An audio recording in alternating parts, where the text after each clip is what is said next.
Since the terrible events of October 7, 2023, we have witnessed a number of appalling anti-Semitic attacks against Australia's Jewish community. No. We've seen a bunch of Australian citizens walk up to Zionists and go, "What the fuck are you doing?"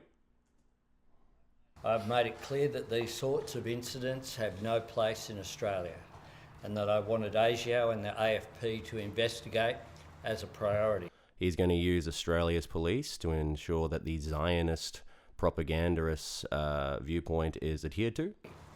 ASIO has now gathered enough credible intelligence to reach a deeply disturbing conclusion that the Iranian government directed at least 2 of these attacks. What? One was a Molotov cocktail thrown by a homeless man, one was graffiti, and one was known to be a biker. In what way is Iran responsible? Iran has sought to disguise its involvement, but ASIO assesses it was behind the attacks on the Lewis Continental Kitchen in Sydney on October 20 last year and the Adass Israel Synagogue in Melbourne on December 6 last year. Both of those are Zionist strongholds, by the way. Not Jewish, Zionist. ASIO assesses it is likely Iran directed Likely. So it doesn't actually know. further attacks as well.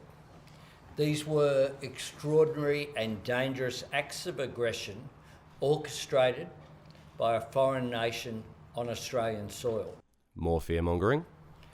They were attempts to undermine social cohesion and sow discord in our community. Undermine social cohesion. If you do not want to be friends with a child-murdering Zionist, don't be friends with a child-murdering Zionist, okay? That's not about social cohesion or undermining it. It's holding people accountable for their viewpoints. It is totally unacceptable, and the Australian government is taking strong and decisive action. Again, totally able to oust that minister, but can't do jack crap about Israel's. In response. A short time ago, we informed the Iranian ambassador to Australia that he would be expelled. I'll extend my apologies to the Iranian ambassador on behalf of the Australian citizens who our government does not speak for. We have suspended operations at our embassy in Tehran, and all our diplomats are now safe in a third country. I can also announce the government will legislate to list Iran's Islamic Revolutionary Guard Corps, the IRGC, as a terrorist organisation. And what has that got to do with the graffiti, Molotov cocktail and biker crime? I've said many times that the Australian people want 2 things. They want killing in the Middle East to stop, and they don't want conflict in the Middle East brought here.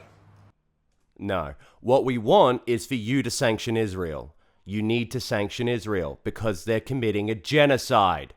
And all of this just showcases how much you support it. Iran has sought to do just that. They have sought to harm and terrify Jewish Australians Zionists. and to sow hatred and division in our community. Yeah. Look, it is totally okay for you to despise Zionists, okay? That is an alt-right fascistic viewpoint that lets them believe that it's okay to murder children.